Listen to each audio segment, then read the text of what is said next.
Bonjour.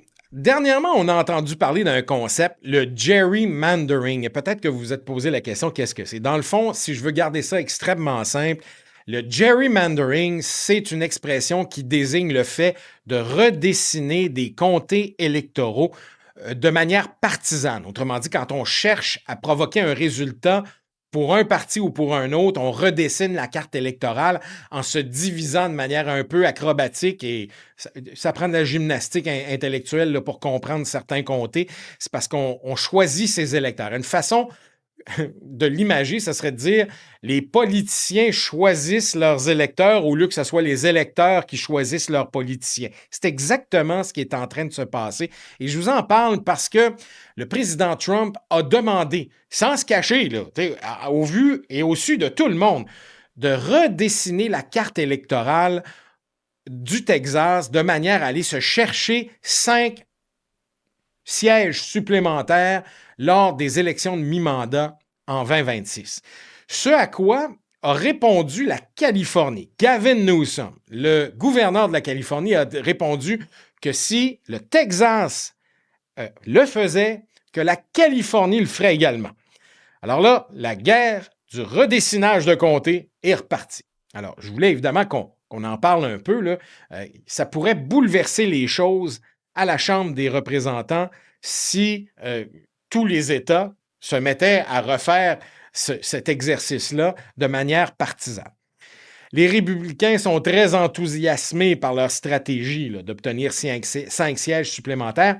Ils se concentrent en ce moment sur les grandes villes comme Austin, Dallas et Houston, tout en ciblant quelques sièges dans le sud du Texas où il y a principalement des électeurs hispaniques. De l'autre côté, évidemment, comme je vous l'ai dit, là, il y a la Californie qui se prépare à réagir puis qui veut aussi redécouper sa carte de manière à contrer ce que le Texas va faire. Actuellement, le Texas a 25 sièges républicains et 12 sièges démocrates, avec un qui est vacant pour le moment. Si les changements proposés passent, et il n'y a rien qui, pour l'instant, nous indique que ça ne passera pas au Texas, ça pourrait pencher un peu plus en faveur des républicains, 5 sièges républicains certainement. Du moins, c'est ce qu'on espère. Ça ne veut pas dire que les comtés redessinés vont voter nécessairement républicains, mais quand on dessine des comtés en fonction de ce qu'on sait que les électeurs choisissent, disons qu'il y a des plus grandes chances. On met les chances de son côté. Bon.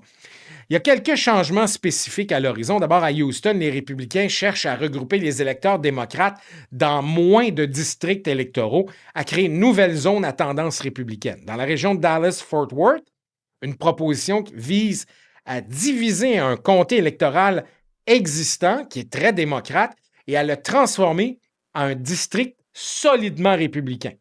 Et à Austin, il semble que la représentation démocrate actuelle pourrait également se diriger vers un district à tendance républicaine, mais c'est moins certain le résultat dans la région de Austin. Ces changements, évidemment, pourraient aussi avoir des implications nationales. Il y a des États qui veulent faire la même chose que le Texas. On pense au Missouri, à l'Indiana, à la Floride, à l'Ohio, qui aussi regarde la possibilité d'aider le président Trump. De plus, il y a l'État de New York qui, lui, est généralement démocrate, qui voudrait probablement embarquer dans la bataille. Alors, vous comprenez que c'est une guerre qui lance un domino dont les effets vont se répercuter à la fois sur les élections de mi-mandat, mais aussi dans les élections de 2028, la prochaine présidentielle. Dans l'ensemble, on peut dire que le climat politique semble assez intense, presque, je pense que le mot guerre est de mise ici. Et il semble que le prochain congrès se prépare à être assez polarisé en fonction de ces changements-là. Pas comme s'il n'était pas déjà polarisé, mais en plus, si la carte électorale vient favoriser les républicains, évidemment que ce sera davantage polarisé. J'espère que cette explication vous donne quand même vous éclaircit sur la guerre qui est en cours sur, évidemment, le redécoupage des comtés électoraux. On va suivre ça très attentivement parce que ça aura évidemment un impact sur les prochaines élections. Merci d'avoir consacré quelques minutes à cette vidéo. Je remercie François Petitgrou et Max Dorval pour leur participation à la production de ce court vidéo. et je vous invite à rester à l'écoute, vous abonner aussi. On aime ça quand vous vous abonnez. Ça nous aide beaucoup dans les algorithmes. Merci, bonne journée.